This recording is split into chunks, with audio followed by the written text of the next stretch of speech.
All right, let's just dive right in, shall we? We're going to take a really close scientific look at why it feels, well, almost impossible to focus these days. We'll get into what's actually happening inside your brain when you just can't seem to concentrate. So, let me ask you something. Have you ever wondered why trying to focus just feels painful now? It's not just you. It's a feeling pretty much all of us share. And guess what? There's a really compelling scientific reason for it, and that's exactly what we're going to unpack right here. Okay, so first things first, let's get to the core concept behind this whole feeling. What exactly is attention scarcity syndrome? All right, so here's the official breakdown.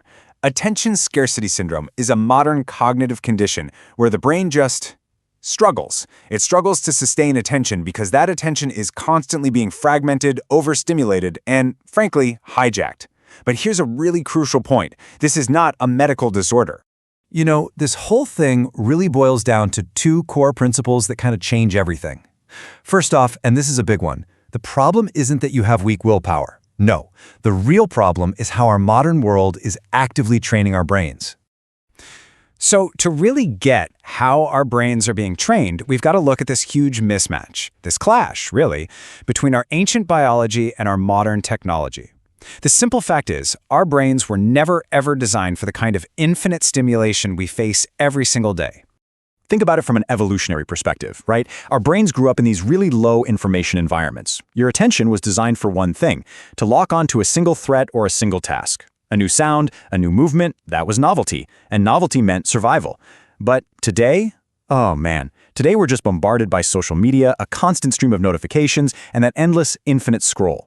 And the result of this massive mismatch? It's actually pretty simple, but it's also profound.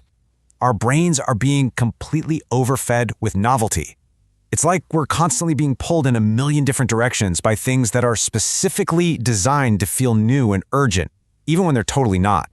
Okay, let's switch gears a bit and talk about the actual brain chemistry here. And we have to start by clearing up a huge misunderstanding. You've probably heard that dopamine is the pleasure chemical, right? Well, scientifically speaking, that's not really accurate. Dopamine is all about motivation and anticipation. And here's where it gets real. This is how it actually plays out in your day-to-day life. What neuroscience tells us is that these high dopamine activities, scrolling through reels or shorts, playing games, they literally train your brain to expect super fast, constant rewards. And the consequence of that? Well, slower, more thoughtful tasks start to feel chemically boring. They're just understimulating. And I bet you recognize the effects of this, right? When your dopamine baseline is just constantly jacked up, all of a sudden, reading a book feels boring. Studying? It feels painful. And trying to do any kind of deep, focused work, it just feels absolutely exhausting. So, there it is. This chemical retraining of our brain's reward system, that is the reason why focus now feels like a constant struggle, like pure effort, instead of that natural state of flow we're all looking for. Okay, so it's not just about the brain chemistry. There's also a huge cognitive cost to all of this. You really need to start thinking about your attention as a limited resource. Kind of like a budget. You only have so much to spend. Yeah, psychology research backs this up.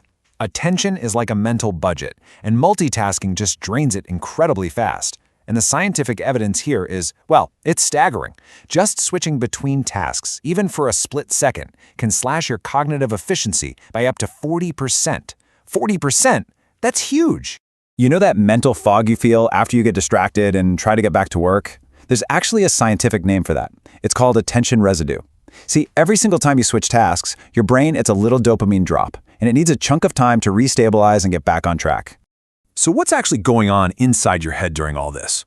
Well, you can think of it like two brain networks at war with each other. When you're trying to focus, your task-positive network, the TPN, kicks in for all that logical thinking. But all that constant stimulation we get, it strengthens the other guy, the default mode network, or DMN, and that's the one responsible for mind-wandering, overthinking, and that constant nagging urge to just check your phone. And this right here, this is exactly why a hyperactive DMN, one that's been trained by nonstop digital input, makes silence feel so uncomfortable. It's the reason why just sitting alone with your own thoughts can feel almost mentally painful. And how far will we actually go to avoid that feeling? It's pretty wild. Neuroscience shows that when the stimulation from the outside world stops, our brains turn inward, and all those unprocessed thoughts can spike our anxiety. There was this famous University of Virginia study that found, get this, People would literally rather receive a mild electric shock than just sit alone with their thoughts for a few minutes. I mean, wow. That explains a lot about why we instinctively reach for our phones, doesn't it? Okay, so we've covered the biology, we've covered the psychology. Now let's talk about the massive system that's been built to exploit all of this. Welcome to the attention economy, an entire ecosystem that is literally designed from the ground up to break your focus. So how do they pull it off? Well, these tech platforms use a whole playbook of tactics. Things like variable reward schedules. That's the exact same psychological mechanism that makes slot machines so addictive. They use infinite scroll and totally unpredictable content to exploit our brain's natural wiring. They're tapping into our novelty bias and pushing us into cognitive fatigue on purpose. When you boil it all down, it comes to one simple, powerful, and kind of scary idea. Your attention is the product. None of this is an accident. It's all by design, which means it's not your fault. It's addiction by design. All right, this brings us to our final section.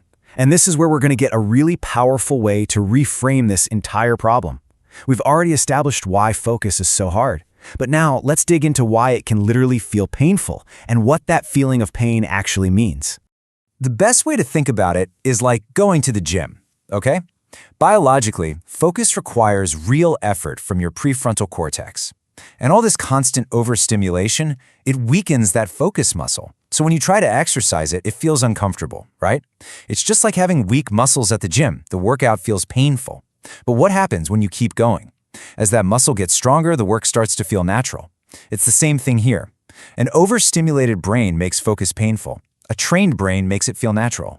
And that leads us to a really important conclusion. In a world that is completely, totally optimized for distraction, focus is not going to feel natural. It's going to feel like resistance. So that feeling of struggle you have, that's not a sign that you're failing. It's a sign that you're actually pushing back against a massive current. So, if there's one powerful thought I can leave you with, it's this. You do not lack discipline. Your brain has been systematically, intentionally trained for distraction. But here's the good news, the really good news. Anything that has been trained can be retrained.